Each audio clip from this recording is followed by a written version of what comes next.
Welcome to the Just Being Frank Show, the realest sports talk show on YouTube, giving fans a real-life perspective on sports and entertainment. You knew better, you do better. Who do it better? NBA draft. The Indiana Fever select Caitlin Clark. I am infinite. You knew better, you do better. Who do it better?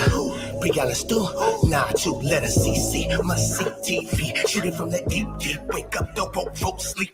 Beastie. Couldn't lock it down in the precinct. Hit the John Cena, yo, you can't see me. Easy. R.I.P. the GG. Let her play with Juju. Out with the old, we the leaders of that new school. I let them all in points and times. Still they won't anoint my kind. Anointed, I'm on point in kind. Arrived at the appointed time. Bottom line, don't avoid the bust. Yeah, we in the gym all day. Shooting logo threes. Hit the rim, no way. See the swishes sweet. Stay off them swishes sweets. BG. Imagine when I hit my peak. Difference between us, I'm getting money like Serena and Venus. You're the opposite of a genius. Caitlin Clark, I'm a superstar. Superstar, I can shoot it from Mars.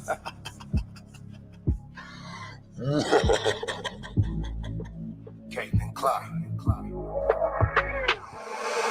I get down, but I get back up. Got a double team, the queen, best call for backup.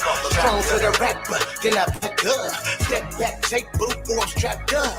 Try to knock me down, but I get back up. Got a double team, the queen, best call for backup. Strong to the rapper, then I back up. Step back, take boot, or I'm strapped up. Taking shots at me, must have missed your marks. I shoot it from the deep like I'm Caitlin Clark.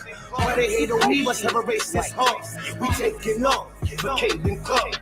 See why a different way, gotta get range. Think it's hype cause she white, must be highly deranged. Strange how the game try to downplay greatness. Put me in the game, Coach the Pope on his Frank shit. Y'all flying charters, she flying spaceships. She sell out arenas, you sell out basements. Who cares, you MVP, your game is basics. Better off hitting balls, running bases. Killing the Joker to all you aces. DT the face of the league, it need a facelift. Ancient old news don't make me open old wounds. In my ooze, I'll sure swoops. Rebecca Lobo, hating up on the low. Taking shots from the block, but not from the logo. Pro bono, no promo, and no homo. She grew the league by herself, solo dono. Marco Polo, ship out of water. Now, by the hands that you needed, Tim Carter. The shit started, little bitch comments, the bench warmer. They done woke up a monster, go a bit harder. Taking shots at me, must have missed your marks. I shoot it from the D like I'm Caitlin Clark. Why they hate on me, must have a racist heart. We taking off for Caitlin Clark. They both a monster. I think I saw something where I've been blitzed on ball screens more than any other team has been blitzed combined. So. Top of the morning, afternoon, night, depending on where you at. It's the Pope, your host that do the most. Welcome to the Just Being Frank show. Hit the like button. We got to have a discussion. We got to have a serious discussion between us Clarkies. Because I know a lot of people are fed up, pissed off, have difference of opinions, different ways of seeing this, slicing it. And some people out there feel that Caitlin Clark was complicit in all of this nonsense. And that kind of baffles me. It kind of ruffles my feathers. Yeah, it kind of baffles me. That's unbelievable. We got to break it down. All right. We got to talk about that for sure. Shout out to everybody out there, man, that's been supporting Caitlin Clark and my channel and everybody else channel out there through this all. So shout out to y'all. And out the gate, let me give my shout outs to Christine in Texas. She says, yeah, I'm going to catch you live this morning. Most definitely. Shout out. Romans 8:18, spiritual combat. I'm going to have to check that out. I'm going to have to read that. I'm going to have to read that, sir. Romans 8:18. Romans 8:18.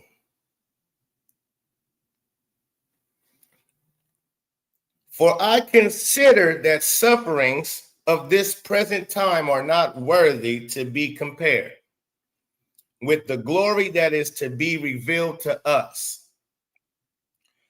The verse emphasizes, so hold on, let's go back. For I consider that the sufferings of this present time are not worthy to be compared with the glory that is to be revealed to us. Shout out to you. I like that. Early morning with a good Bible verse. Shout out to Romans 8:18. I can dig that. I like it. Spiritual combat. Harvey 22, big up Pope. F the Fever. Kent Carlson, morning to you. AB, morning to you. What part of Cali you from, AB? CC, VVS Diamond, shout out to you. CC value the game too much to be playing in her fans' faces. Clearly her hands tied with these powers that be. Man. Now, I sent the link out to Rudy. Hopefully he joined the show at some point because, yeah, he went on a rant as Rudy do. But feels like Caitlin is complicit in this. So I would like to get his, and he seems to not understand what I've been saying this entire time as or if I'm backtracking or something like that. So we're going to dive into that right now. Make sure we hit the like button because you're not going to want to miss this. And I want this to open up. Mitchell, Bridget, shout out to everybody that's in the building. If I didn't catch you, you already know what to do. The super chat goes a long way. So bless your boy with the super chat if you can. If you want me to definitely read what you're saying. Okay? Because when I get cooking, and it's hot fish grease in here. All right? So just understand that. So again, now me and Rudy, he was on his live yesterday. Shout out to Rudy Rodriguez. And I was listening to him say like Kaylin strung the fans along too. And I seen a lot of people in the chat agreeing with him.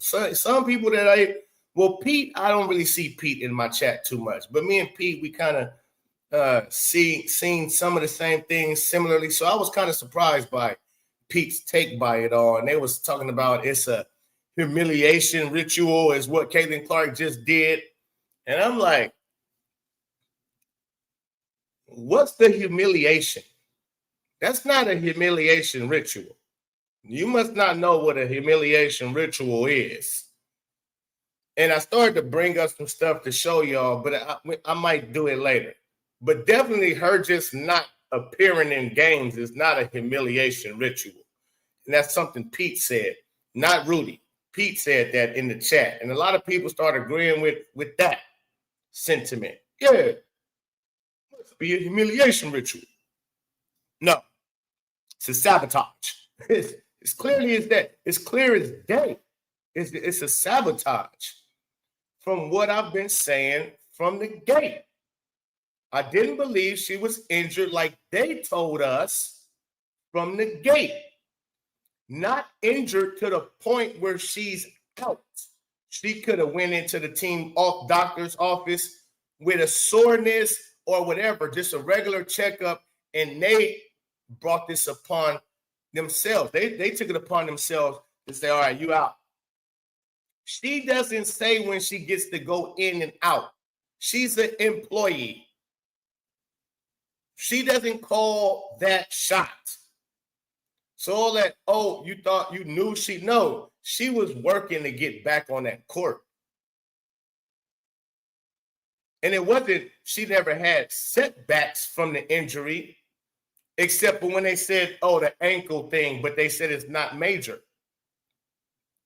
So again, to think, for the ones that think Caitlin Clark had anything to do with this and was stringing the fans along for the league to be able to sell tickets off her name or off her being around and parade her around. No, that's all shit that Caitlin, I told y'all this a long time ago. I said the reason why Caitlin Clark is still traveling with the team and signing autographs for 2 hours, standing up, bending over, if she was trying to show, and it don't have to be necessary, she's actually, this is like her plan, is to show us. But that does show us I'm not injured like they say I am. If I was, I wouldn't be doing this. And a lot of y'all take it as, oh, well, she love the fans and she just want to be there for the. No, trust me. If they wanted Caitlin Clark back on the floor, the Indiana Fever, if they wanted her back on the floor for real, they wouldn't have had her traveling with the team. They wouldn't have had her get up and down. They would have advised her, even if she was traveling with the team, stop standing up and down and jumping up and down. Again, I told y'all, stand up straight out of your seat 10, 15 times. You're going to feel it in the groin. You're going to feel it in the quad. It's what they said she had. You're going to feel the soreness in your quad, in your legs. If I just get up out my seat like this, I have to push weight on that. And for Caitlin to keep doing it, I told y'all, in real time, way back when I said, look at her. She's showing us I'm not injured like they saying I am. I don't have those feelings and pains in my leg like they saying I do. Or else I wouldn't be able to be getting up and down out of my seat like I am.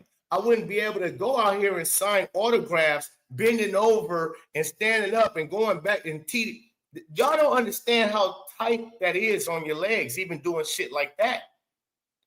I'm not going to be doing that if I'm in pain for real. Because I want to make sure I engage with the fans. No, she in year 2, she going to have plenty time to engage with fans. If she was really feeling pain in that left leg, she wouldn't have been doing all of that. And again, it's not her call. She can't just say, yeah, I'm suiting up. Yeah, suiting up. I'm playing. The team doctor has to clear her. The franchise has to clear her. She don't run the team. Even though you would like to think, she don't run the team. So if you don't see that her hands was tied and you didn't read in between the lines of what she said yesterday in her tweet, which I'm going to pull back up, but I'm like, come on now. You believe she was in on this? You believe Caitlin Clark? This is what I'm just confused on this. Because never did I say she was faking her injury. Never. I say she was fake. She just going along with what they telling her. She confused to the shit herself. What? The MRI came back negative. I just feel a little tightening, like I can go. What you mean it came back negative? So I'm out? That's why she went to the outside doctors, ladies and gentlemen. She didn't go to the outside doctors because she trusts the Fever team doctors. She didn't go to the second opinions, and it wasn't even a second opinion. She immediately, as soon as she heard that right groin, she said, I'm not even going to let the Indiana Fever team doctors touch me, see me, nothing. Because they have I don't trust them. There's only, again, this shit is so simple to see. I don't get how motherfuckers is blind to this. I don't know. Maybe I'm special, I guess. You don't go to an outside doctor for a fucking MRI. If you need a special type of surgery, then yes, you go outside of your team doctors. You need something like that. Yes, you go outside of your team doctor. But what would you go outside of your team doctors for free? They're free. Go and pay some other doctors because they ain't free. And she ain't on EBT or what the shit called that people be the medical benefits. She don't got the what the fuck is it called? Care, special care. What the fuck is it? I don't fucking know. I'm not on the shit. Wait. Now that's gonna bug me. Medicare. She not on Medicare and Medicaid. She got to go pay for them doctors. I know she rich, so she can pay for that easy. But why when you got free? Why would I pay some whatever it costs, $500, $1,000, $200? Why would I pay that when I got free? $0. If I'm willing to go pay $100, I don't give a shit how rich I am. If I'm willing to go pay $100 when I can get the same shit done for free, that means there's something wrong with them people that I can get it from for free. I don't trust them. So I would rather go pay, I don't give a fuck if it's $20. If I'm willing to give up some money when I can get something done for free, that should tell you she don't trust them. Why wouldn't she trust them when she told us at first, hey, I feel good, but I'm trusting the doctors, the team doctors.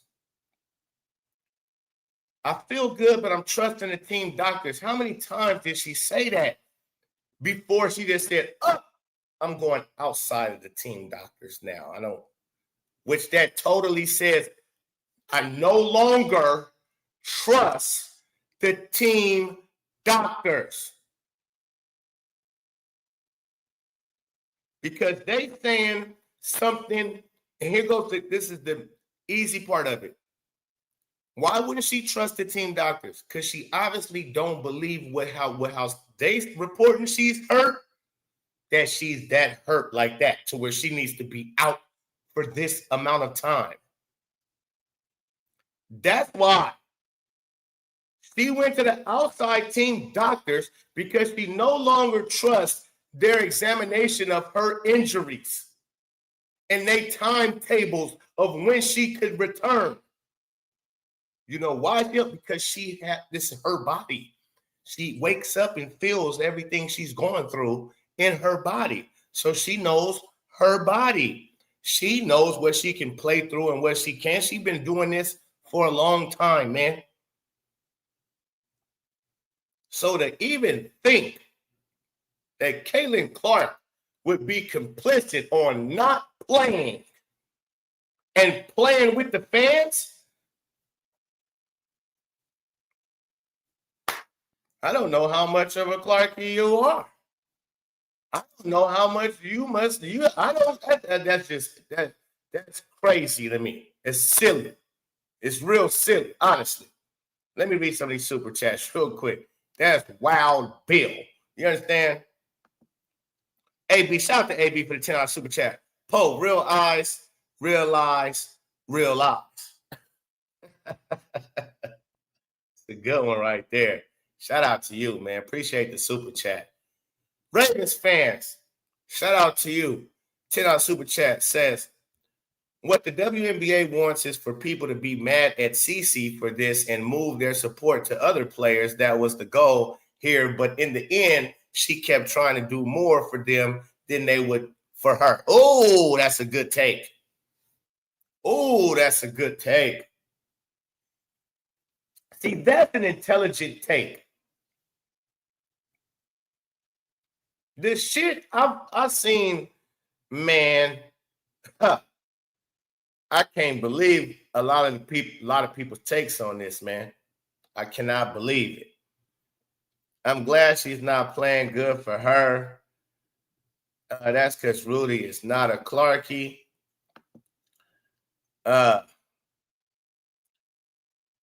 Sheesh, man. Yeah, that just really rubbed me the wrong way. And I mean, it's all good. I'm just shocked that people would even think that Caitlin Clark could have anything to do with this shit. As far as playing along with this, I'm just shocked that some people still don't see the sabotage of Caitlin Clark when it comes to the WNBA. I'm just shocked.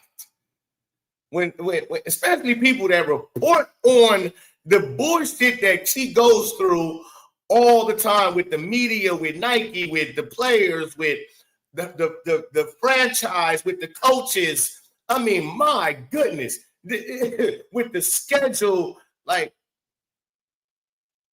we haven't recognized that Caitlin Clark is getting the short end of the stick by the entire league. The referees, I forgot to mention, players on her team. So when I told y'all last year in the beginning that Caitlin Clark is being sabotaged from the top. Remember, I used to say top, like not Kathy Engelberg top, not Adam Silver top, like over the top.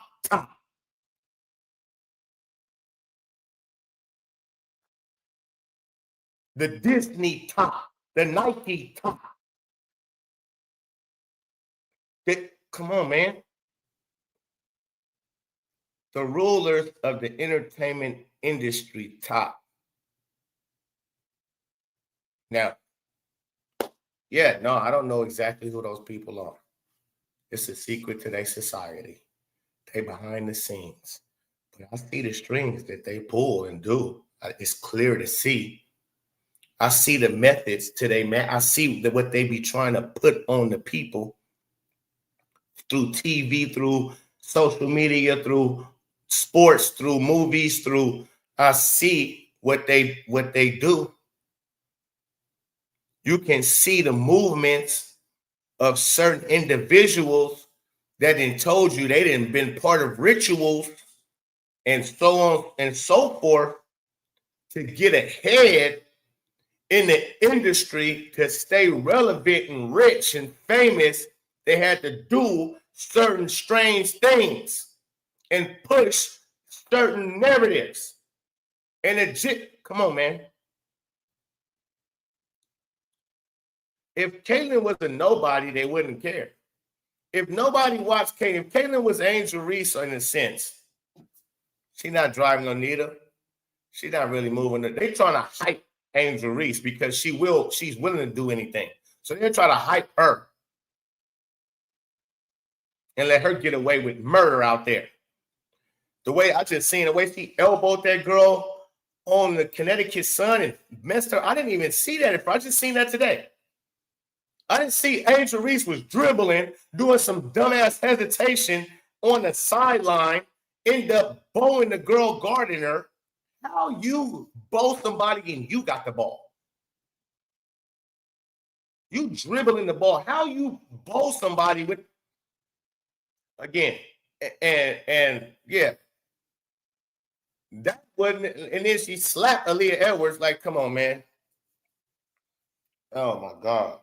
But Caitlin Clark is a different breed. She has too many followers, too many fans. Same thing how they got Tebow asked about the NFL. As great as Tebow could have been, and for ratings, listen to this. Not even, let's just say he never panned out to be a world beater, all-pro, Hall of Fame type of quarterback, Tim Tebow. Tim Tebow was polarizing. He was good for business. If you care about business and money, Tim Tebow driving ratings, ticket sales, everything. Tebow mania was insanity. When he was coming out from Florida you had the whole Denver Broncos stadium screaming when he was on a bench, "We want Tebow." You had everybody showing up to training camp. I mean, the training camp was insanity. Packed out. Tebow was the #1 leading quarterback in SEC National College Football, period. Broke records rushing and throwing. And winning. Such a fucking winner. A dog. And a man of God who wore it on his sleeve. Every time he stepped in front of the mic at the podium, I just want to give thanks to my Lord, my Lord and Savior, Jesus Christ. Every time he scored a touchdown, he was on one knee praying. Every time. And he really lived like that. And he had so many followers. Kids was going to school, praying in the hallways. They called it Tebowing. They called it Tebowing. Kids was in schools all over the country praying in their school. They tried to tell us when Tebow was going into the draft before he threw one pass in the NFL. They tried to say, here's a two-time Heisman and I think three-time national champion or two-time national champion. Either or. He won 2 Heismans, 2 national champions as a quarterback in the SEC, the hardest conference of all of college football. He's going to enter in the draft, and all the evaluators and the announcers on ESPN is calling this man a 3rd-round pick if he stays at quarterback, or 4th, 5th-round pick if he stays at quarterback. He ain't going to be able to throw the football in the NFL with that funky form. He might need to change to a tight end. He might need to go to a running back. What? Huh? Excuse me? Tebow? I couldn't believe my ears. And I want you to understand something of what Caitlin Clark is dealing with. As big as Tebow is, white and all, quarterback who can run like brothers, who can run the football like brothers and will run your ass over. And also throw that motherfucker, right? And win. He's a winner. They projected him to go in the 3rd to the 5th round when he's the number 1 guy coming out of college. Why? Why try to tell the people that he's not going to make it at quarterback in the NFL, this, that, and the other? And that was the head scratcher. But yet, Denver ended up picking him in the 1st round, and the coach got fired the year after that. I don't think he was supposed to do that. But he was the new coach for the Denver Broncos, just came over from the New England Patriots as an assistant coach, offensive coordinator. He came on over to the Denver Broncos, first time having a head coaching job. He said, ain't no fucking way I'm about to let Tebow slide, and I need a quarterback. They had Al Orton as their quarterback. And so he's like, man, fuck y'all. Fuck your projections and bullshit. Nigga, that's a 2-time national title winner, 2-time Heisman Trophy winner, broke all the records, running in. Fuck y'all. Talking about 3rd round. Talking about tied in. I'm taking him now.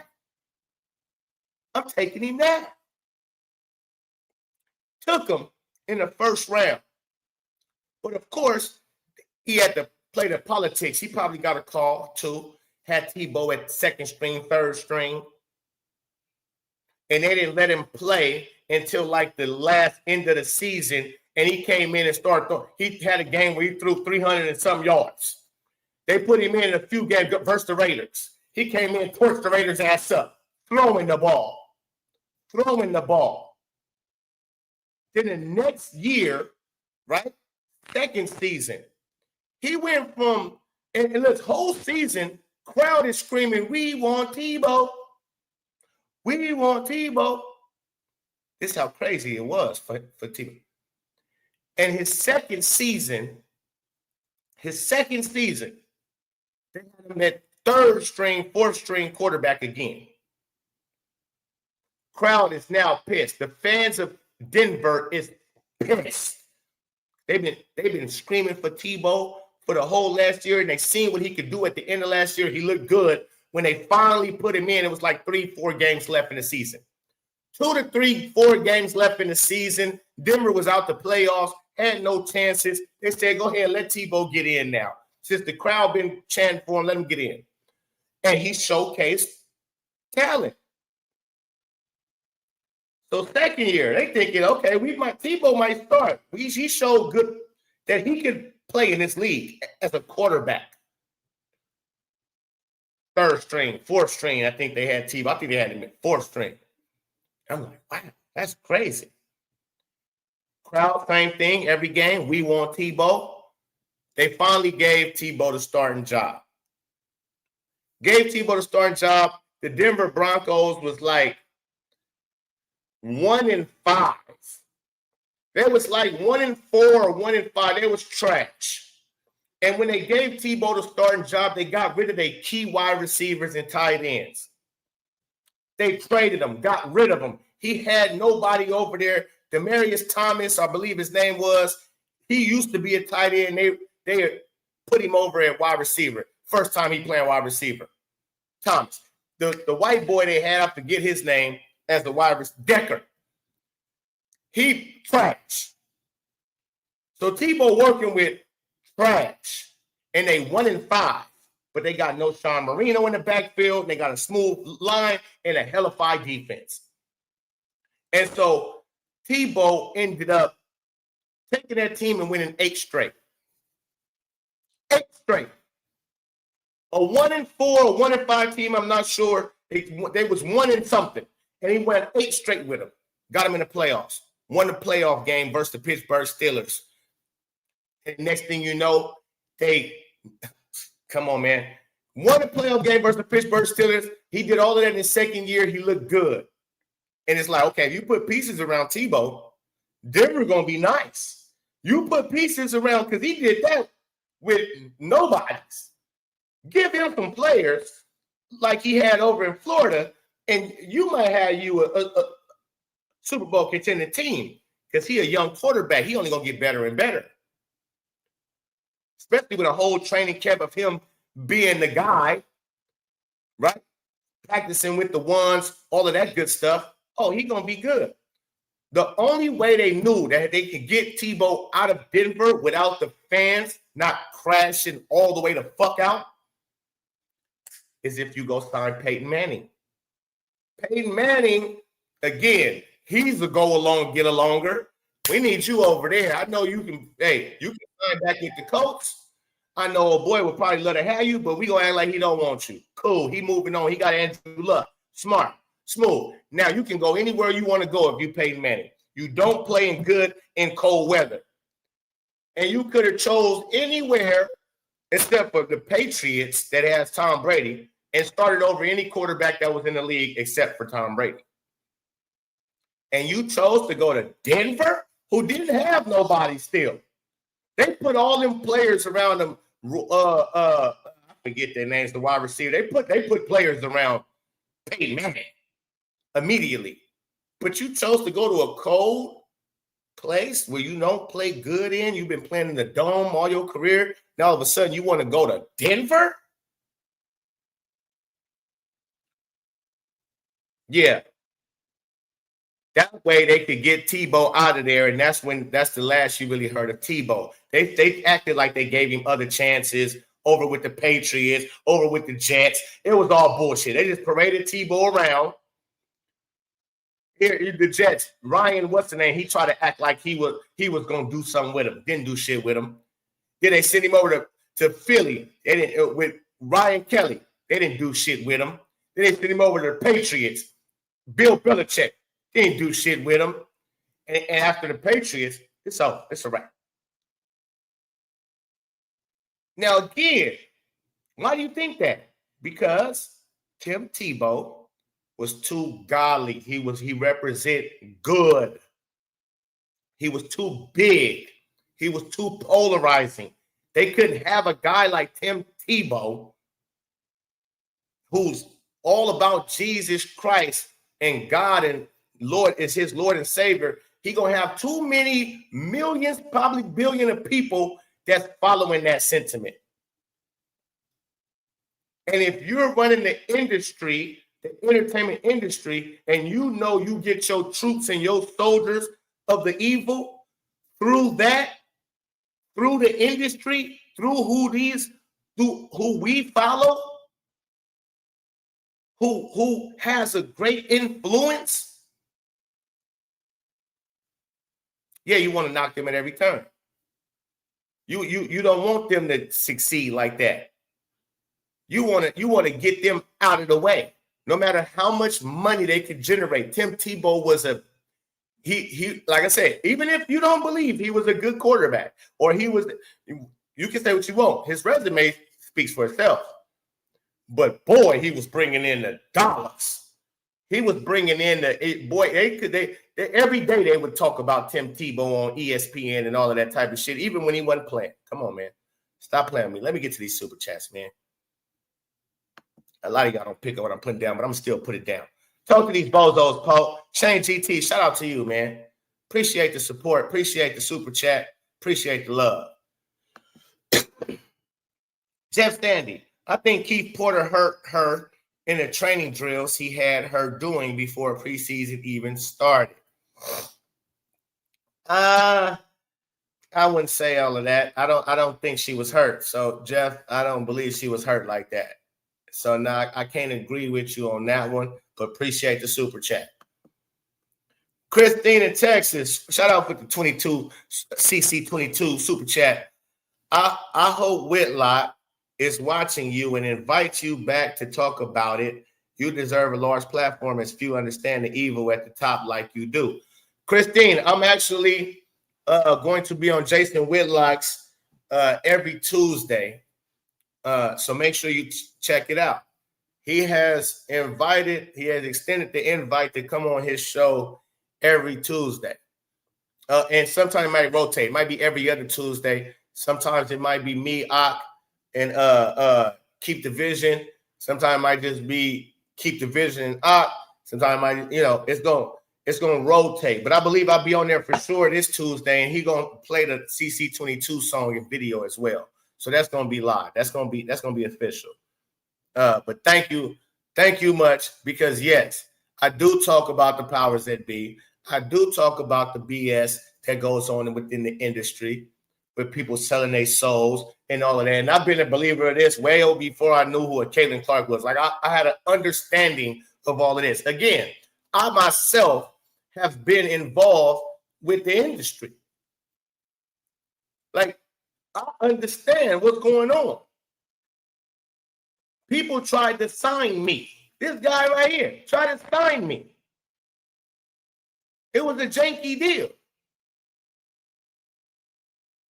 You gotta understand. My uncle is the king of gospel, the late great king of gospel. He's no longer with us. Reverend James Cleveland. Go look him up. You talking about everybody who was somebody in the industry that was black that lived in LA? They all came to his church, Cornerstone. I was at his church. I used to see him all the time.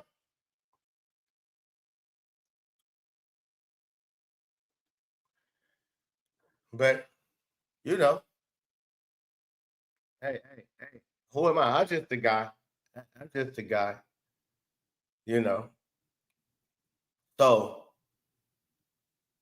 I'm just, again, for the people out there, man, that think Caitlin Clark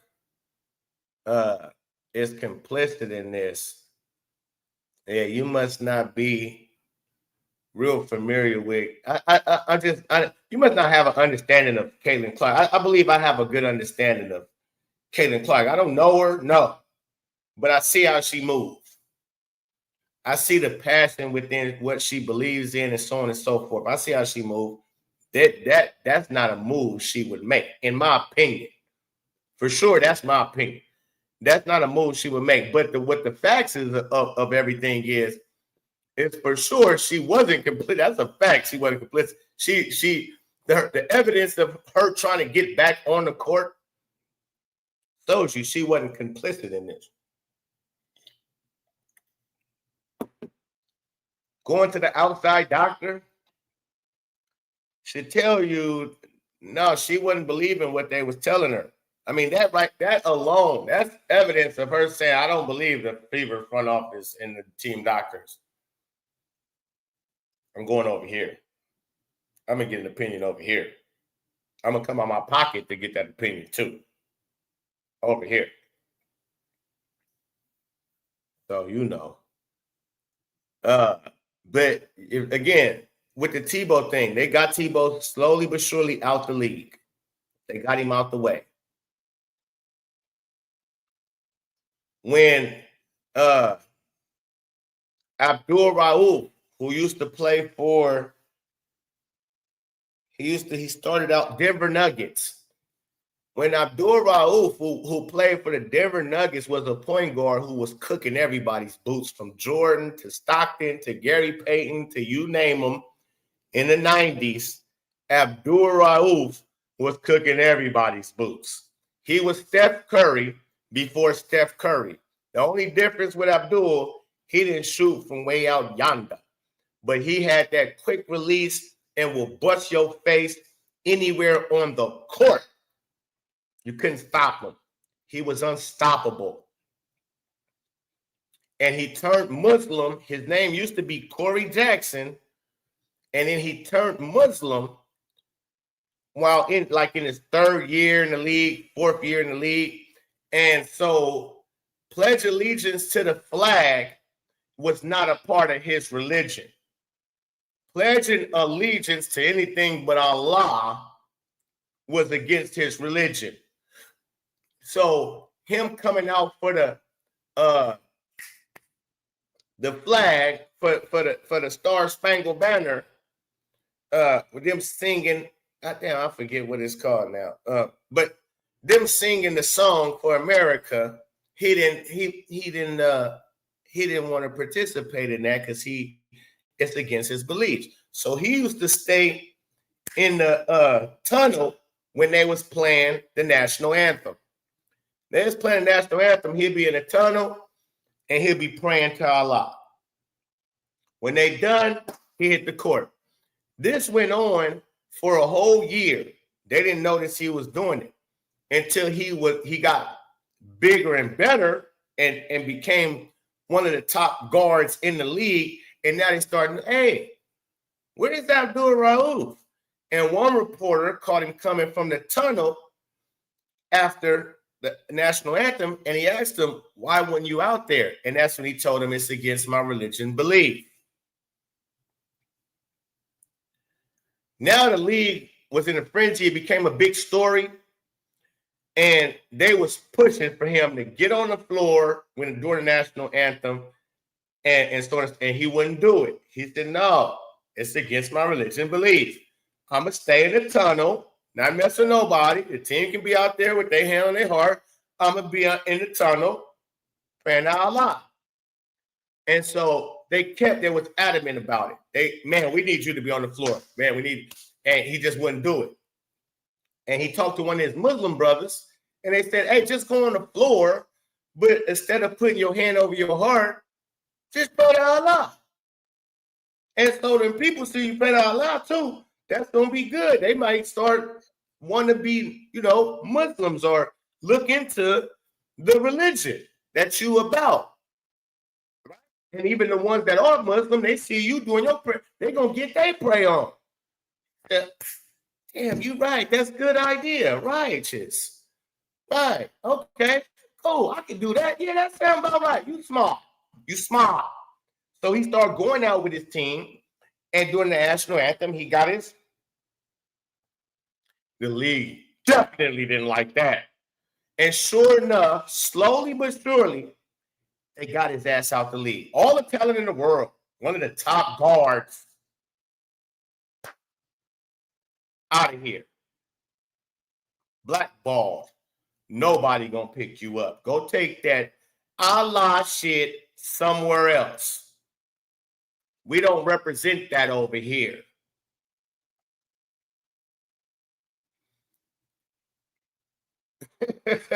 Y'all gotta understand, they don't give a fuck about your talent. Are you going to be controlled? Can we control you? Now, he wasn't even the type of player yet who was a superstar and that generated millions upon millions of fans. But he was on his way for sure. Because again, I think he was only in third, fourth year in the league. So but he was on his way because he was cooking everybody's boots. And they said, out of here. Because you don't want to do what we want you to do. And you're a star. You ain't a superstar yet, but you're a star that's headed to superstardom. Can't have you praying to Allah and getting people to maybe start looking into that, because again, these celebrities are influential. So if you don't think so many kids who might have loved his game and seen him doing that, and they wanted to look into, because I don't care what religion you is, as long as you believe in a higher power, as long as you believe in something higher than yourself, I don't care what you call them.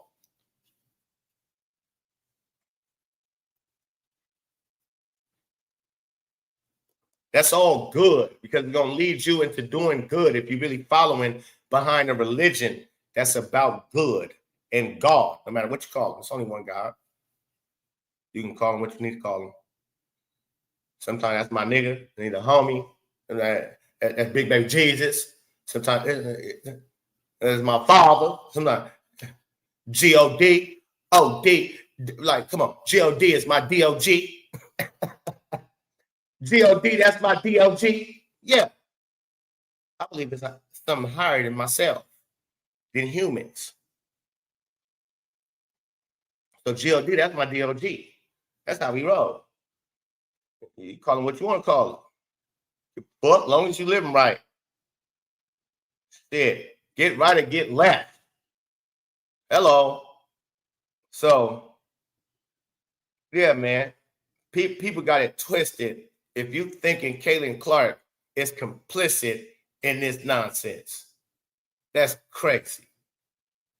She ain't showing no signs of selling her soul, or they wouldn't be doing the shit that they're doing to her. But sometimes, at some point, you're going to wake up to this stuff. I'm telling y'all. You're going to wake up to this stuff. And you're going to see, yeah, Pope was trying to tell us this shit a while ago.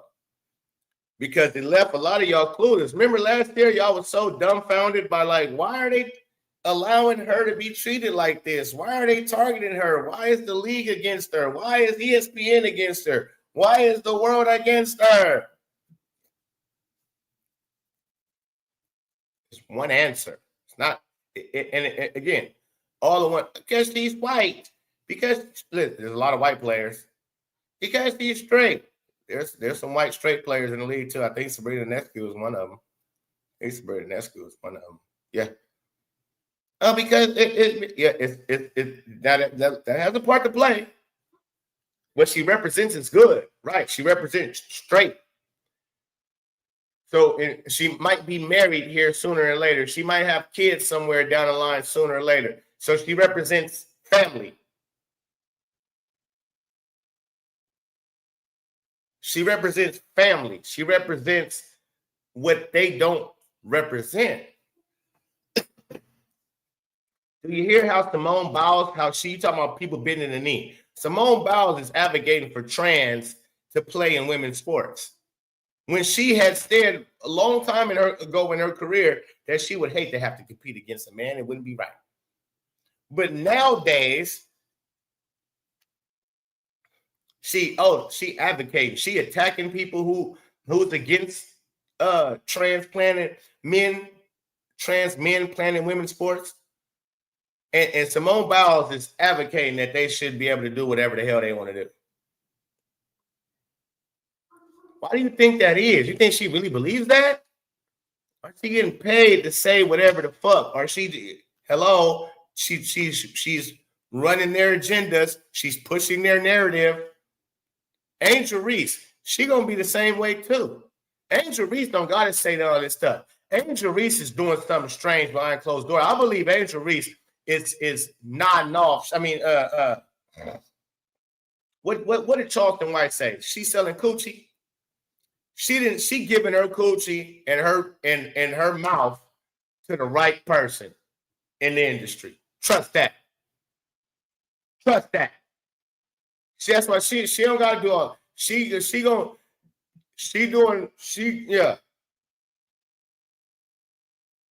Because you can get it in many different ways. They'll let you slide through and promote you and let you be away from it, because again, ain't nobody, and she's not really that influential. Angel Reese ain't nobody looking to play like Angel Reese. Ain't no kid looking to play like Angel Reese. Ain't no kid looking to even dress like Angel Reese. She be looking a fucking mess.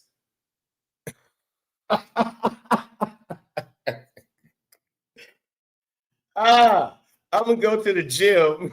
I'm gonna go to the gym, man, and see if it's anybody wearing those AR5s or whatever her shoes is called. I'm gonna go see if I see any kids wearing them shits. I almost want to say, I bet, boy. Now, do some people got them? Yes. How you know if they really booming? When you go, like, okay, for example, when LaMelo Ball, when the MB1s drop, them orange joints, oh my God. Any LaMelo Ball shoe, when you walked into an AAU tournament or even just a YMCA where the kids is playing open gym, you see damn the majority of what you seen was LaMelo Balls. Kids was, you just see. God damn. Everybody got on LaMelo Balls. You'll see with Caitlin Clark, when them shoes drop, you go to a gym, go to an AAU tournament, go to YMCA open gym, see kids playing. They all gonna have on Caitlin Clark. I can guarantee you it'll probably be one or two players out of a 300-400 kids in the gym that got on some Angel Reese's. It's gonna be 1-2 players out of about 400-500 kids that got on some Angel Reese's. For sure. For sure. Jeez. That's Wild Bill. It's Wild Bill. Shout out Hoop Dragon in the building, man. Shout out Hoop Dragon. Tebow was always asked to me. He could be asked to you, but he always won. He always won. Can't argue that, huh? He always won. He seemed to get it done. The boy, you know, it's funny.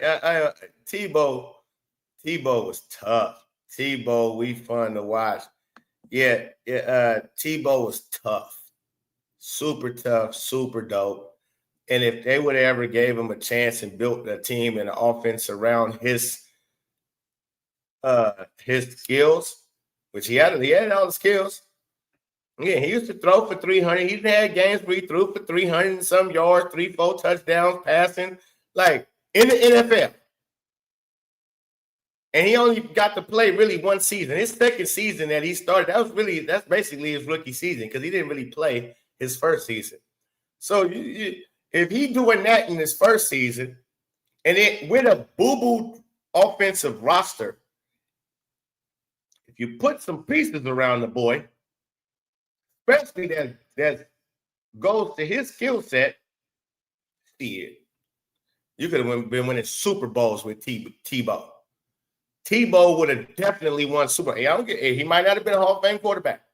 He might not even made it up. He would have definitely won Super Bowls.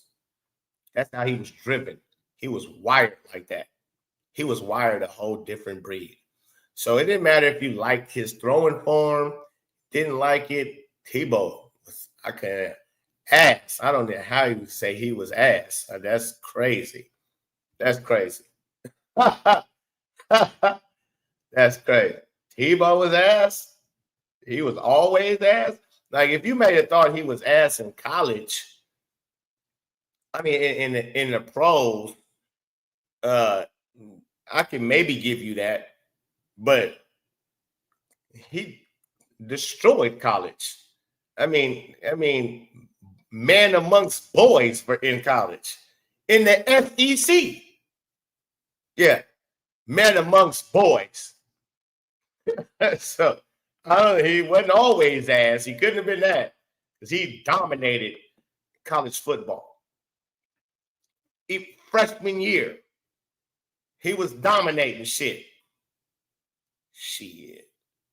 Tebow was ass. Nah, never was he that. I totally disagree. Chris Jackson, not Corey. Okay, it's Abdul Rauf though. It's Abdul Rauf though. Yeah. Shout out to Cliff Kessler. for the super chat. Morning, Pope, love guy, Iowa guy, I mean, who has followed CC since high school. She comes from a good family that would never condone lying. Yeah, that's what I'm saying, man. That take Rudy said, and Rudy, if you're listening, that shit was weird, my nigga. I don't get how you even came up with that. I don't. And the people who was agreeing with you, y'all on some weird shit too. Like, that shit was weird. Caitlin Clark is in on this. Come on, man. It's really bad. I don't know. I don't know what to call that, bro. I don't want to, because again, I respect Rudy. I like his energy. And Rudy seemed like a smooth person. He do. He just missed the boat a lot. You be missing the boat, folks.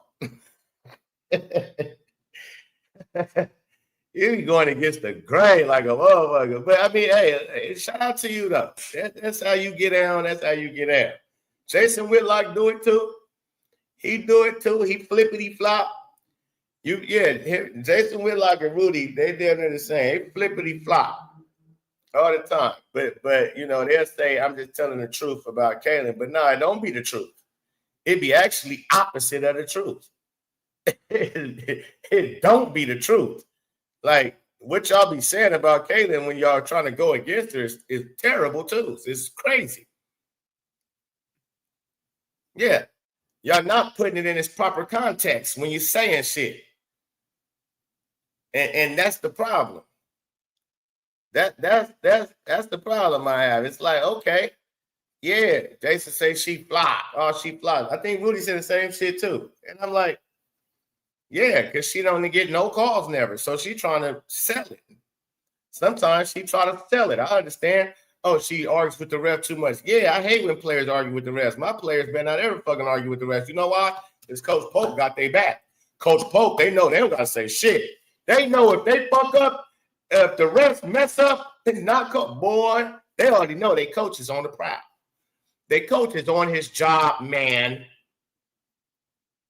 And the coach has already told them, you don't say shit to the refs. I got it. So I already know, you missed the call. Yeah, here come coach. Here come, you about to hear from my coach. Yeah, you hear from my coach, folks. But then Kaylin, she don't got nobody speaking up for her.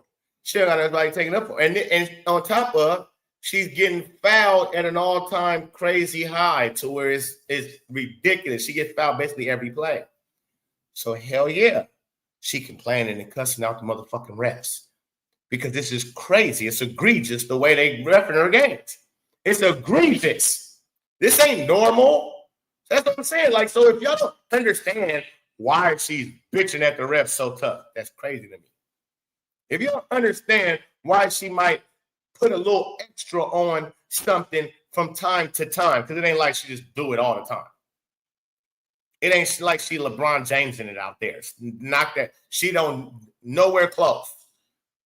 So to people even call her a flopper, which I believe Rudy has done the same thing with Jason. That's so an asinine take. You're not putting it in its proper context. You have to fucking put it down correctly. Like, yeah, she flopped because of why. Shout out to Jerry in the building. Not me, Pope. Sorry from the beginning. Yeah, you did. That's what I'm saying, man.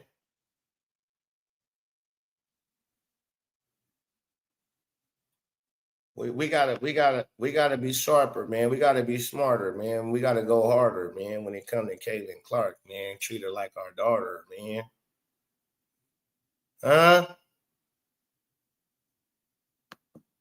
Shout out to Steve 440. You are so on point about it all. Period.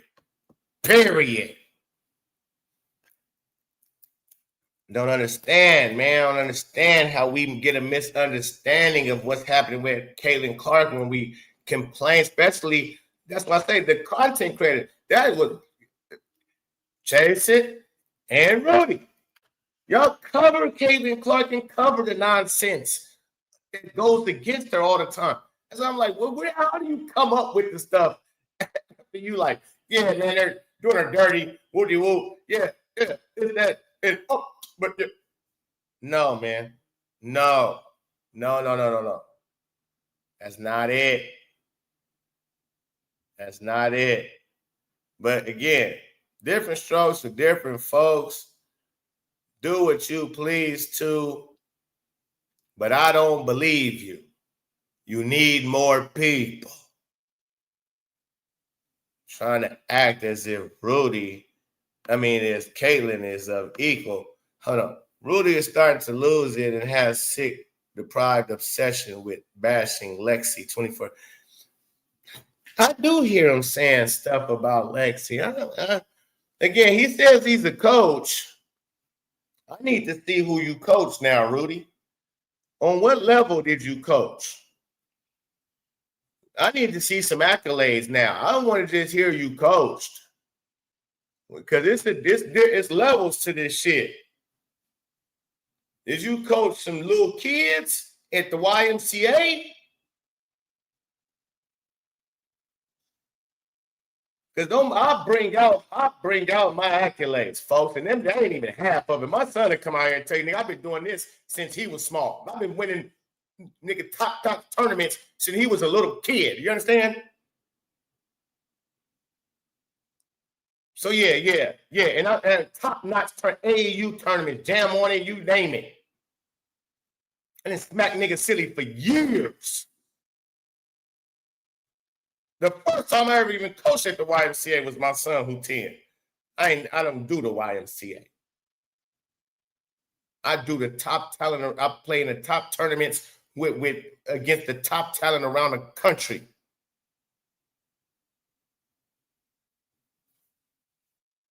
So yeah, most definitely.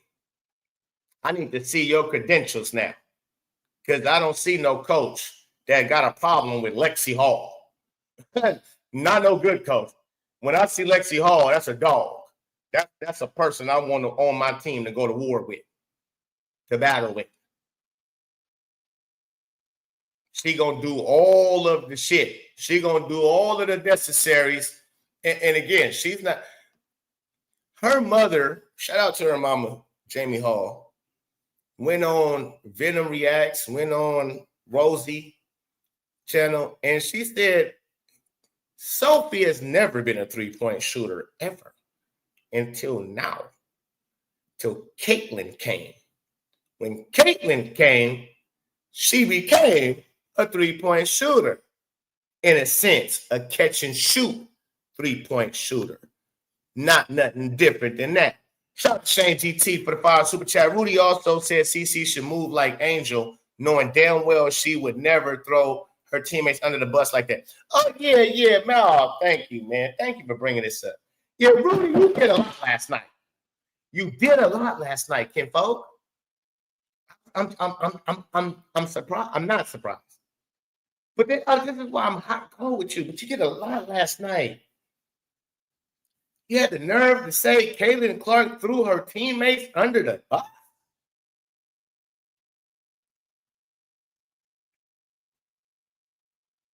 You had the nerve to say Caitlin Clark threw her teammates under the bus just like Angel Reese. And a lot of y'all was like, yeah, she did. I'm like, whoa, okay. Yeah, I see there is different type of Clark fans. There's definitely different type of Clark fans. There's Clarkies, and then there's I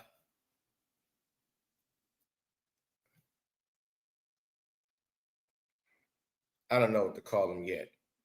I'm gonna figure out what to call you. I'm gonna give y'all dick because y'all not like us. Y'all not like us. We gotta start separating too now. Fuck that. This nigga had the nerve to say if Kaden threw her teammates under the bus. Now, mind you, I want to go back to this. Hold on. Hold up now. Now I want to actually see this part. Now we got to bring this up because I believe she said last year, her first year she was surprised that they didn't know certain things. I don't even think she was talking about this year's team. She was surprised that WNBA players didn't know when to cut. But let's go. Hold on.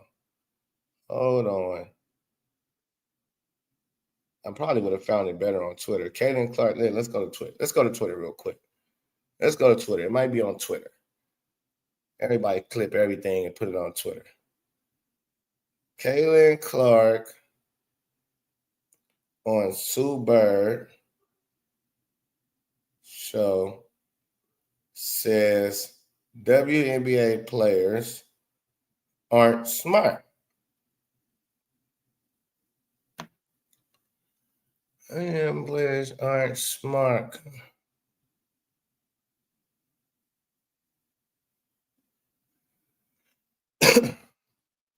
Because he put words in her mouth, folks. That was crazy. Like he didn't even say what she said for real. He tried to make it seem like she threw her teammates under the bus, but I can't wait to find this. Come on, please. Come on. Is it right here? Is it right here? Honestly, at the time, like, that was all I knew. Yeah. And then, like, you get into the pros, and it's just like, okay, like, why didn't people guard me like this? But also, like, you have to take into account, like, most people that are in college, like, aren't going to go on to play professional basketball. Like, they just don't have the IQ. Like, doesn't mean they're not good players. Doesn't mean they don't love the game. But, like, it's just not the same at the end of the day. But, like, in college, like, I feel like all I saw was drop. All I saw was, like, I rarely saw a show. I mean, like, here and there. And if I saw a show, we would run this one play. It was called C. Okay, this might not be it. Hold on. That's why I expected all players like I was going to get clean looks. It's hard because we don't really get breaks. Okay, hold on. That's not the one. This not the one, but I need this. I need that. All right, let's see. No, let's go look at it on YouTube. Caitlin Clark on Sue Bird show. Sue Bird podcast. Let's see if we could. I like to joke, like, Let's see. Hold on. Wait. NCAA legendary career Final Four going on.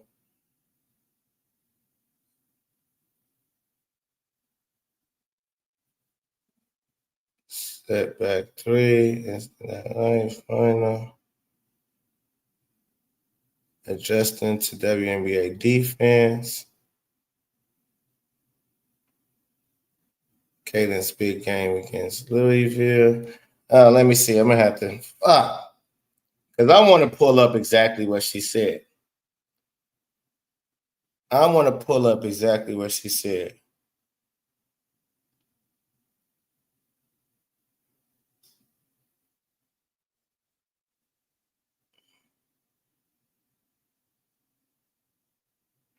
Damn it. Somebody send it to me or something. I need somebody to send this to me. I can't find it. I need somebody to send it to me. I gotta play it. Up here, it's a quote, but I want to hear it from the horse's mouth. It's a quote. No, that's not it neither. No. On a big difference between playing college basketball and WNBA via time. No, that's not it. this is insanity. And I need somebody to send it to me. Email it to me, popefrank23@gmail.com. Find it for me, please. Somebody. Send it to me. Somebody. Because I don't want to misquote again neither, but I'm pretty sure she said last year or when she got in the WNBA, she was surprised. We gotta pull it up. We have to find that, ladies and gentlemen. We gotta find that. we still stay in touch.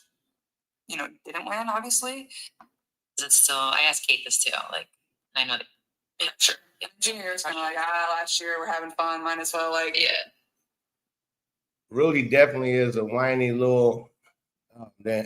Yeah, get on him. Rightfully so. And everybody who was talking that talk in this chat, let me see. You need to run, or yes, it get worse. It actually prolongs healing if you rest too much. Please just look it up. Yeah, you need to run, or yes, it gets worse. Okay, yeah, I think he's talking about. Shout out to Phil. Shout out to G. Shout out to everybody in the building, man. Come on, man. Somebody give me this clip. Where can I find it? Where can I find it?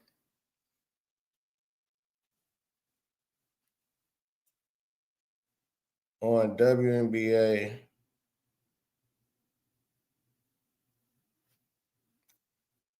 It's about to piss me off now. I ain't gonna find it. Damn it. But I'm sure she wasn't throwing her teammates under the bus, especially the new one. She was talking about last year's team, and she was talking about the overall, WNBA overall. And again, in this sense, Caitlin Clark ain't lying. Your teammate, these players are dumb. Angel Reese has no room to say nothing, to call. She can't call the kettle black. She's terrible. So she's just as responsible for the losses that the Chicago Sky keeps generating. So for her to be able to call anybody or throw anybody under the bus is crazy work. That's why that's crazy work on her part, because she's terrible. She barely can make layups. So for you to be talking about we need great. Where's your greatness? What, rebounding? That's not getting championship. That's not winning. That's not even getting us in the playoffs. That's actually doing the opposite. We have the worst record in franchise history the last 2 years with you on the team. But you got the nerve to try to call somebody out? Caitlin Clark, she's damn right. Y'all not playing smart. Y'all don't know when the backdoor cut, so on and so forth. You know what that could do? That's not throwing their teammates under the bus. That's telling y'all, get better. That's saying, motherfucker, get better. So whether you want to say it was this year's team she's talking about last year, that's not throwing her teammates under the fucking bus. They're telling her teammates, get better. What? There's a difference between the two of Angel Reese and Caitlin Clark if you didn't fucking know that. That's crazy. You didn't know that. There's a difference. Even if Caitlin Clark said the same shit that Angel Reese, let's just say Caitlin Clark said the exact fucking same thing that Angel Reese said. She can do that.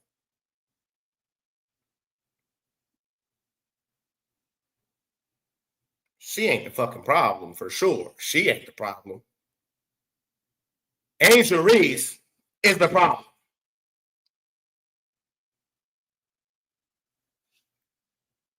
Angel Reese is the problem. She's one of the big problems why they're losing. Everything is ran through her. For real. So if you're losing that badly and everything is ran through you, you might need to look at you before you can start calling everything else out. Everybody else out. But for Rudy to try to take what Caitlin Clark said on the Sue Bird and try to put it next to I was appalled. I'm like, what the fuck? So now Caitlin Clark is janky. Now she's a liar. And now she's faking. She's phony. She's a flopper. Right? Let these motherfuckers tell it. She's a whiner. She's pussy.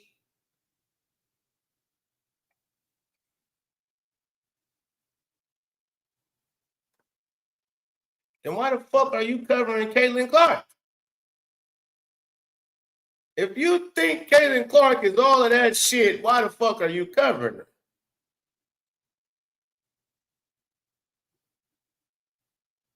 Y'all want to go to a pole practice? Man, my shit ain't no joke, folk. My shit ain't no joke, folk. I'm going to tell you like this. Rudy ain't coaching no motherfucking basketball. He ain't coaching no real basketball. I'm calling him out on that shit. Show me your accolades. I don't believe you. You need more people. You don't sound like a coach at all. You don't sound like you know that type of basketball at all.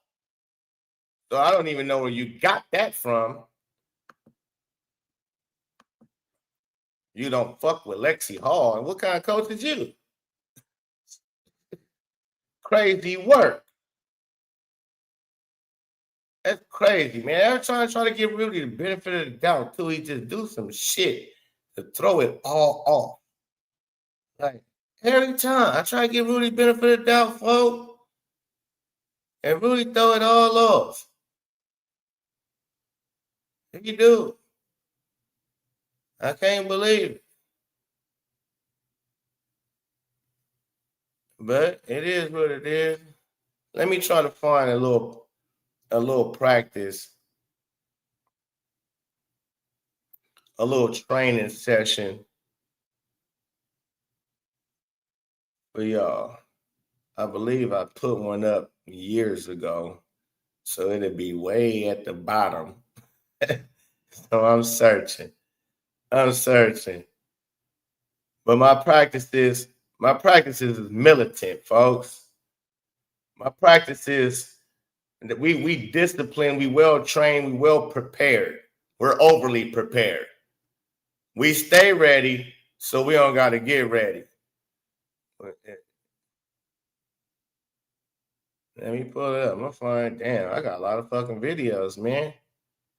I need to learn how to navigate through this shit faster than what I'm doing right here, right now. Jeez. I might not even have it up here no more. Honestly. Hold on, man. First, matter of fact, we'll do this right quick. Hold on, man. We'll do this right quick, yeah. You understand? It put a little highlight of mine up. Hold on, we got to get back out of that. Hold on. It ain't no highlight, though, but it is. It is. Shout out to Jerry for the 22CC2222 super chat. Pope. It is amazing to me how people always attack anyone that is dedicated to any endeavor. Hold on, damn, where'd it go? Why is it moving? Endeavor dedicated people don't have time for anything but distracts them from their goal of greatness. It has been true the ages. No doubt. Pope, click on the YouTube link for what? Click on the YouTube link. Where is it? We ain't got no links in the chat.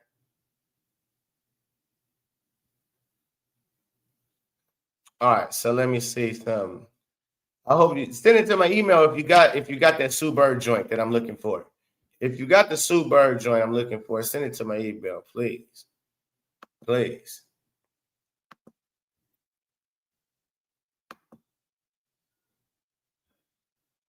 Now, this is a quick little clip when I was about 12, 13, playing against Tyson Chandler. He going to be at the line, shooting a free throw. I gave him 36 this game. I'm trying to get the whole game. My boy Patrick, I can call my boy Patrick, who playing in this game with me, and he'll let you know too. I get a nigga 36. I was always like that. I was always nice. Ty Chandler to the line. 6'6" in the 6th grade. Look at the Pope right there with the one cut off sleeve, saucy. Y'all see me? There go the kid me at the line. You see me with the high sock, one low sock, one high sock, one t-shirt cut off, one sleeve. Oh yeah, I was swaggy out. I had the J kids on. Yeah, had those J kids on. Yeah, you see me. Check me out. J kids on, one high legger, swag always. Now, for those that don't know who Tyson Chandler is an NBA champion, NBA Defensive Player of the Year, multiple first team defenses.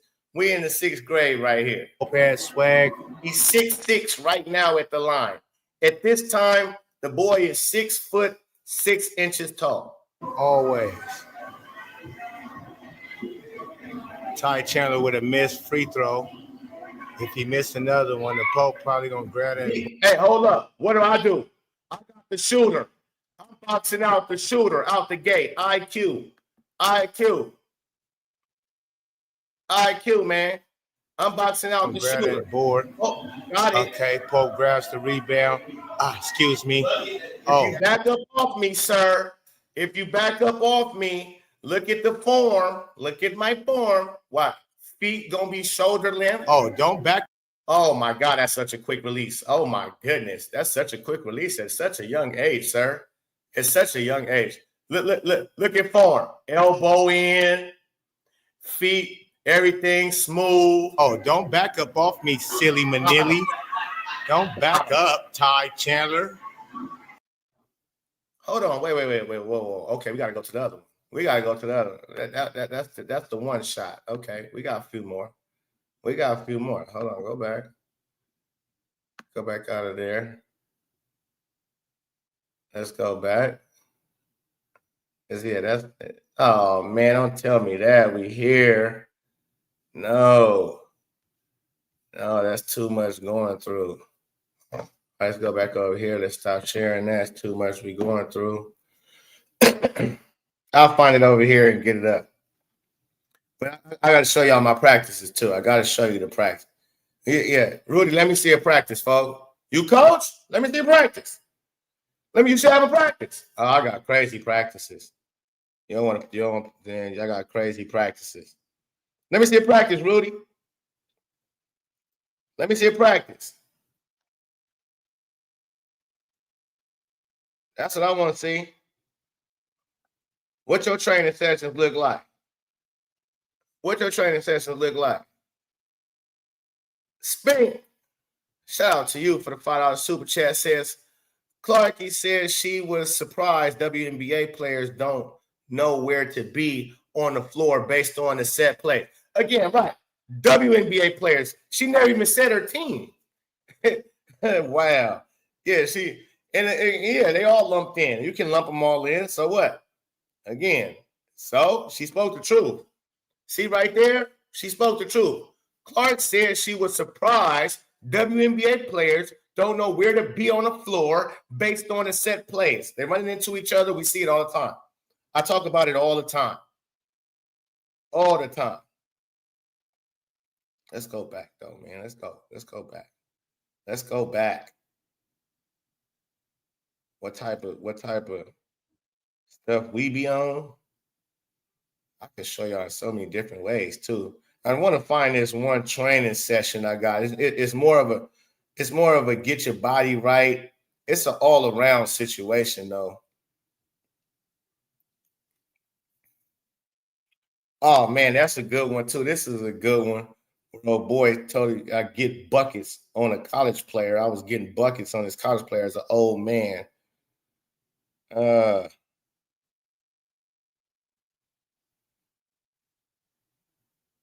we in the back.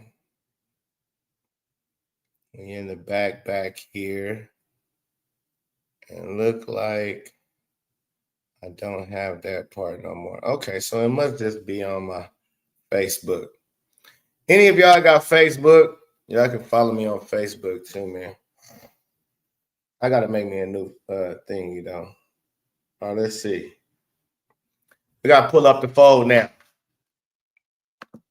Christine Texas, shout out to the $2 super chat. I need your email address, please. Pope Frank 23. Pope Frank 23. It's my email. All right, let's see here.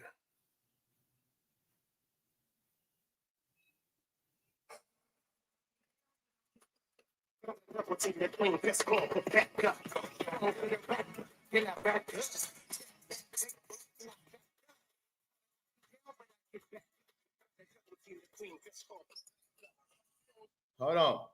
Now, this is my 10-year-old son. This is his first year playing basketball. I'm training. He ain't even been in the season yet. And I'm training him. I'm trying to get his footwork right. I'm trying to get his jab step right, his over the top, his swing through, all of that good stuff.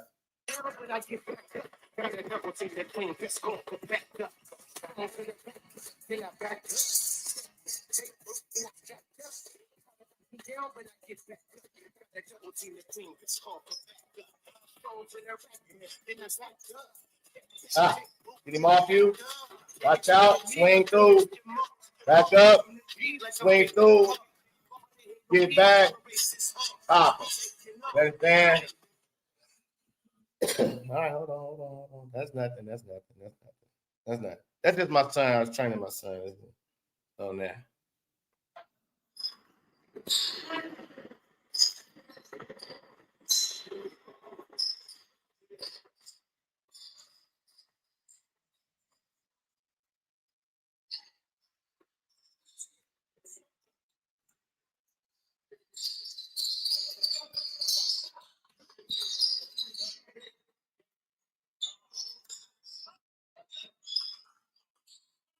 You got to do 100 of those in a row, both sides, without the ball falling, or you got to start all the way over. That's just running all day long. Look at them boys lined up. That boy, that's called I got your back, right? Love that drill.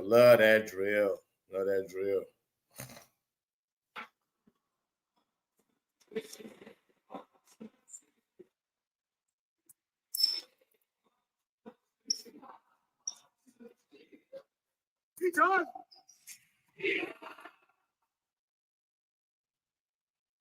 If you don't know what the hell you doing, nigga, look like, you see what they look like? Well, get to it. It ain't no more. It's defensive, called a defensive stance, young man, what they in. Get it a defensive stance. Thank you.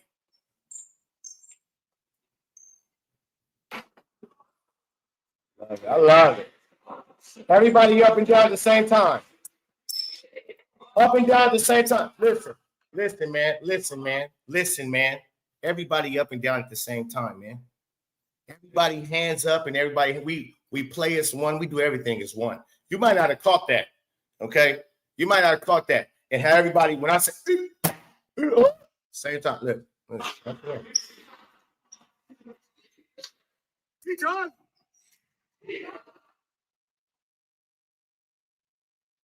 If you don't know what the hell you doing, nigga, look like, you see what they look like? Well, get to it. And look, ain't no more.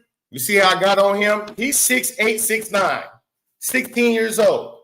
That kid I was talking to. It's his first day.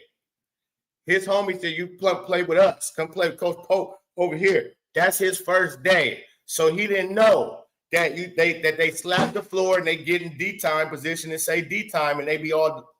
He didn't know. But I still got on his ass. First day. 6'8", 6'9". I don't give a shit. Not talking about no physical, but as far as, yeah, he's a 6'8", 6'9" player. Hell yeah, I could use that, correct? Correct. It's not a lot of those. I don't care if I'm about to hurt your feelings. I don't care if I'm about to call you. You're going to have to get through it. You either going to be on point like us, and you got to know off the gate. This is the expectations here. Is we militant. We all in together now. And I expect you, I should have to tell you everything. You should have been able to look around and seen everybody in defensive stance and immediately got your ass in defensive stance. Even if you didn't know about the slapping the floor and yelling D-time, when you see everybody in defensive stance, that would have should have told you, oh, defensive stance, get in that. And so, you know, shit like that, little things like that go a long way when you coaching. Little things like that go a long way. It's my little dudes, my 12-year-olds.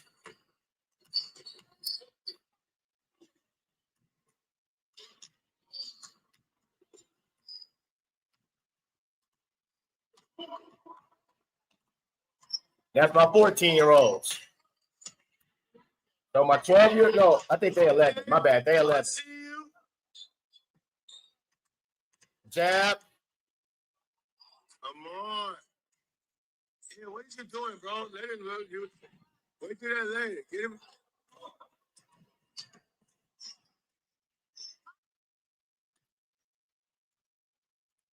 Nothing burger. That was a nothing burger.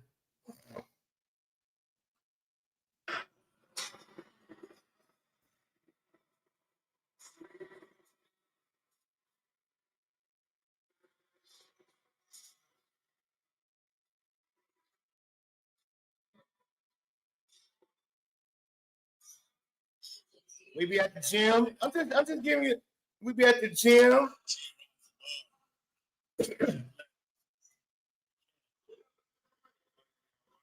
We still gonna do dribble work at the gym. $15, $14.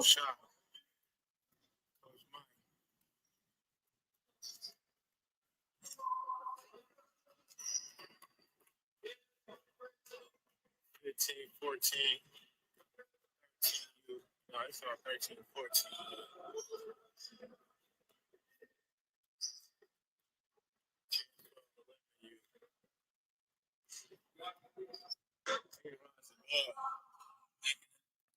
Three, 4 teams in one big ass place for them to work out in, training, working on their bodies and all of that good stuff. You see, I want organizations. I don't just have a team or somebody gives me a team. I recruit all these kids. Me, just me, motherfucker. I recruit all these kids. All of them. Me. You understand?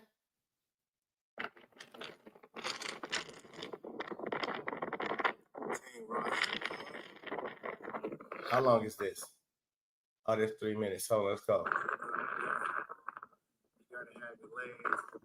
So on here, they ran miles out in the desert, and they on their way back.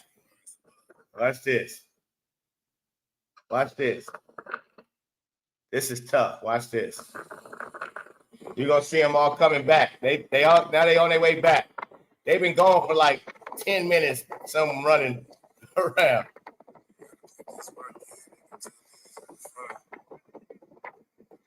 Watch this.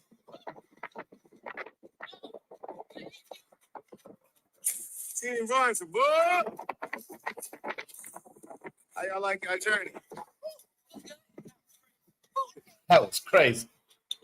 All right, there, you tripping? You can keep up with y'all, Ty Boogie? Oh, yeah? Okay. Seeing too. Good job. Clap it up for yourself, man. Clap it up. That's big time. That's big time. Keep your hands off your knees. Good. That's big time. Round 2. We got one in the back, y'all. We only good as our last. Who gonna go motivate? Who gonna go motivate RJ back there? Who gonna go motivate RJ back there? Who gonna go run him in? Who gonna go run him in? That's what I want to know. Who gonna help? Who gonna help him out?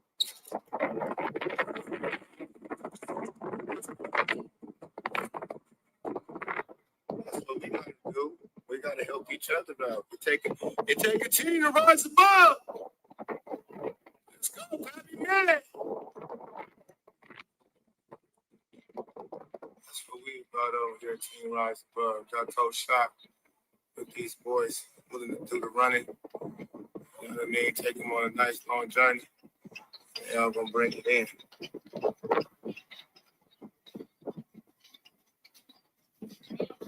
All the way around. Stay out the dirt.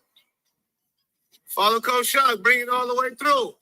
If Coach Shock's still running, good. Good, fellas. Good. All right, fellas. Understand?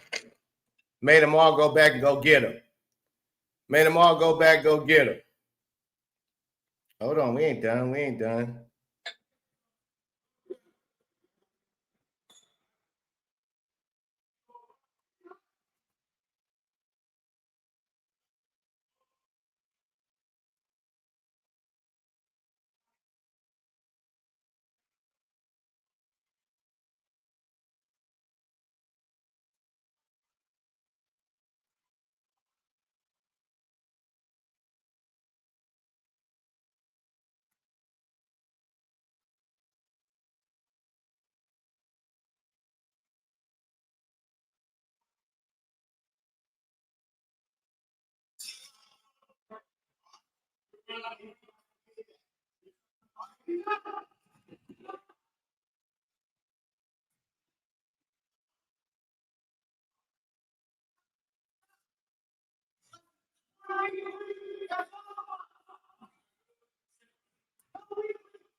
Come on, man.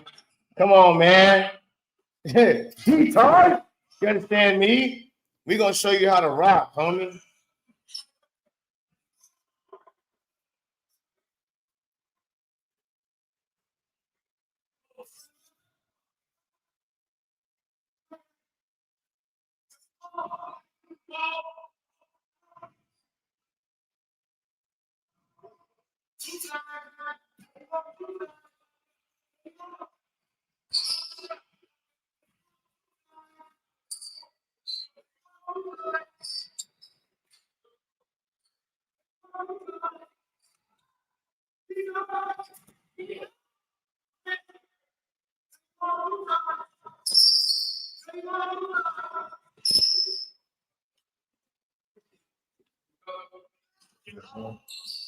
Nothing. That's nothing, burger. It's nothing, burger.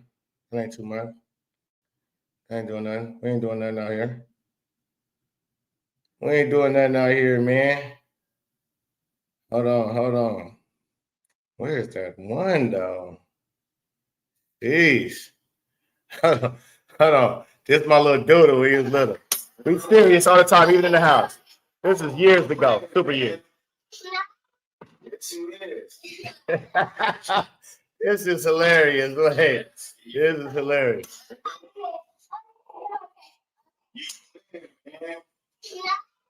Yes, you is.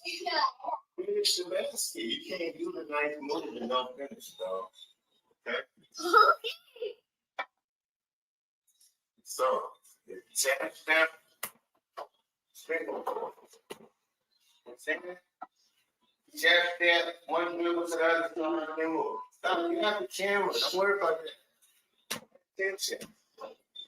I'm saying when the camera comes start acting all sandy and goofy.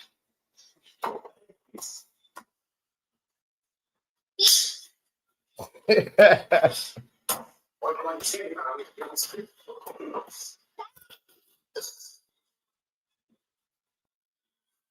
can do it. No, that's sloppy. Yeah, strong. Put the ball.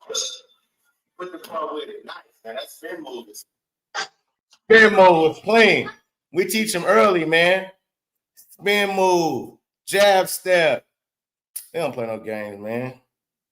Hold on, man. That's nothing.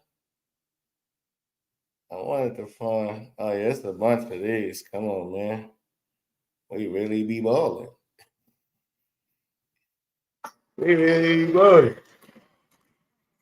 Now roll. Yeah, big man.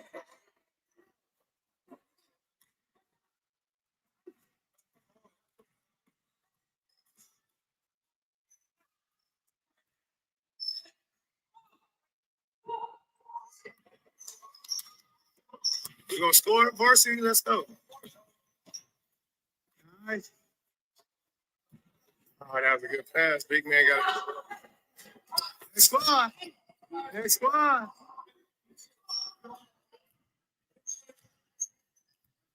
Hey, y'all did good. Y'all was killing, Cam. Y'all was killing, RJ. Cool. I see you out there. Cool. KD, you just gotta get that shot a little lighter, baby. That's all. That's all. Yeah, Keith.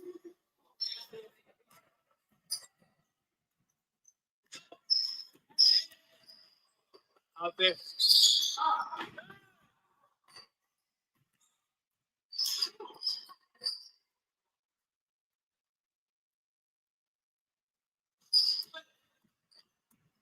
Oh, good move. Good move. You better get that back. Oh, you had that. Good day. Good find. Good find. Next squad on. Yeah, they could have.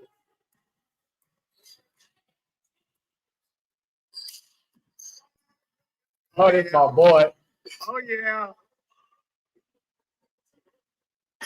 That's my boy. All right, that's enough of that. It's a lot of this, man.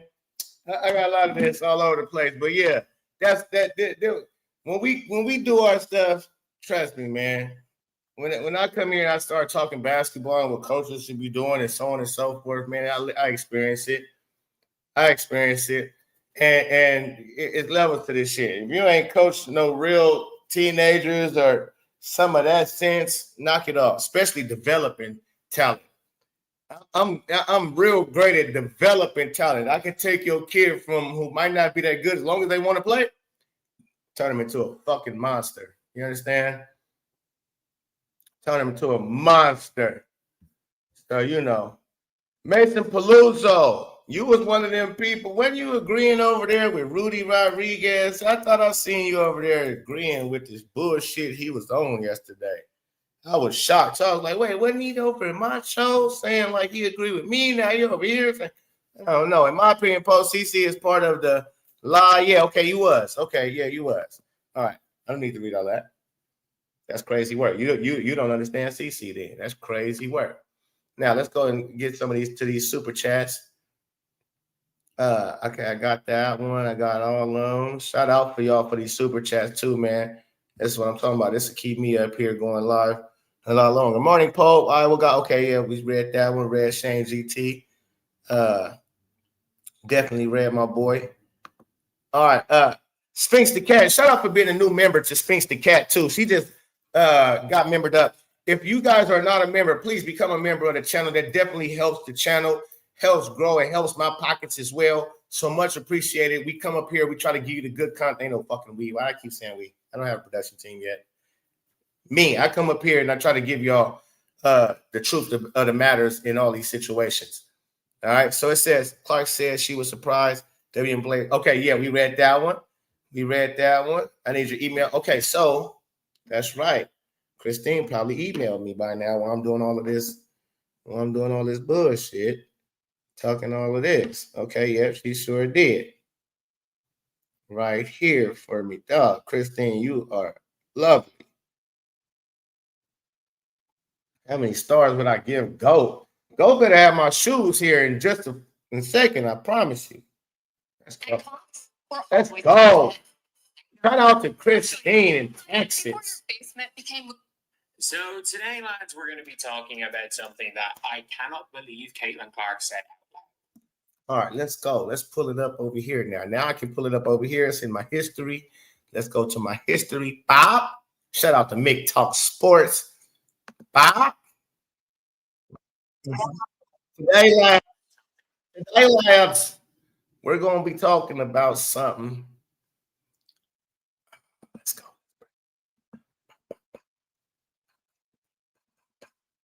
Oh, I'm so happy she brought this up straight up. She went and found this for your boy. She went and found it for your boy. Cannot believe Caitlin Clark said out loud. Yeah, she said it. Do I believe Caitlin Clark said this? Yeah. Do I believe she's right? Yeah. Yeah.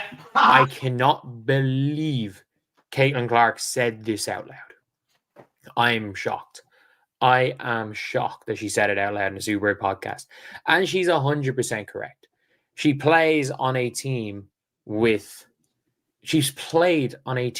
Natasha Howard, who, let's be real, gets in the way a lot.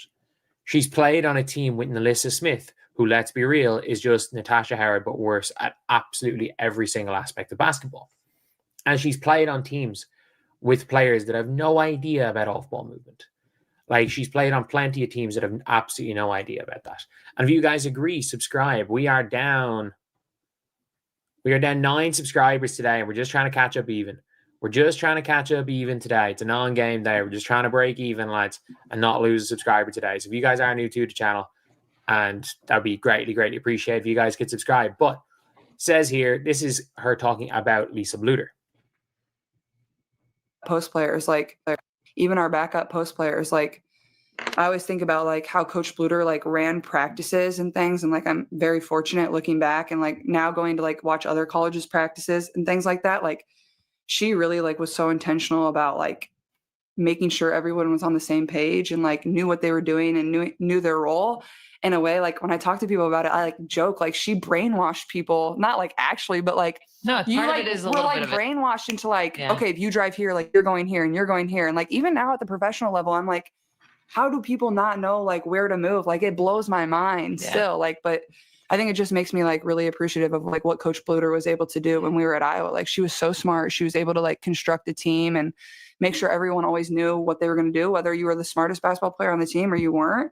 Like, you were always on the same page with your teammates. And this is the crazy thing again. This is the crazy line that I cannot believe she said about pro players.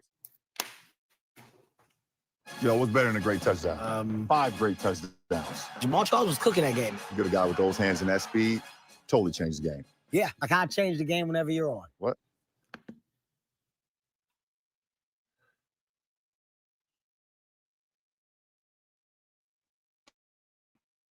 What's that?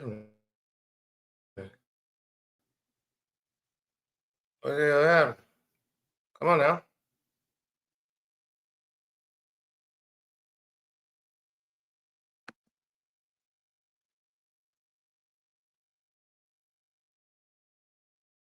Oh, we tweaking? For real? We went through all of that.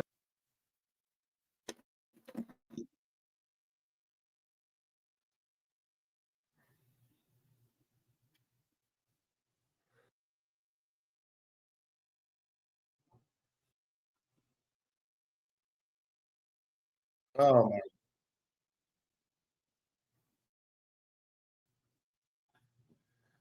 Brainwashed into like, okay, if you drive here, like you're going here. But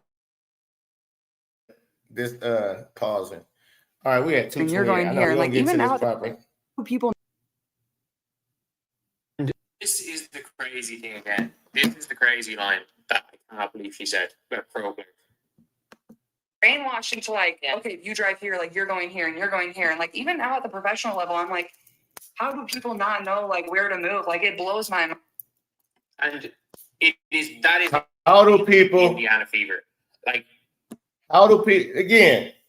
He's talking about not only her teammates. First of all, she's talking about all of them. She said that the league. How do people not know when to cut, when to move? She watches film, just in case you didn't know. So she's talking about overall. She's not throwing her teammates under the bus. If the shoe fits, then guess what? Wear it. If the shoe fits, wear it. If you're one of those players in the league or on her team that doesn't know when to cut, doesn't know the plays, don't know how to spread the floor, so on and so forth. If you one of those players, then yeah, wear it. If you took offense to it, then you probably one of those players. But that's not throwing no teammate under the bus whatsoever. She could not even, she could be talking about everybody else but her team.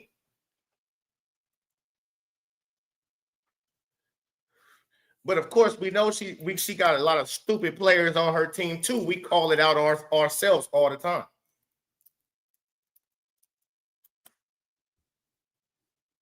All the time. Caitlin will never exit left or throw the team under the bus, Angel style. I have been treated like this. I demand this, etc., etc. That's not Caitlin. She won't sue anybody. Does she see what's going on?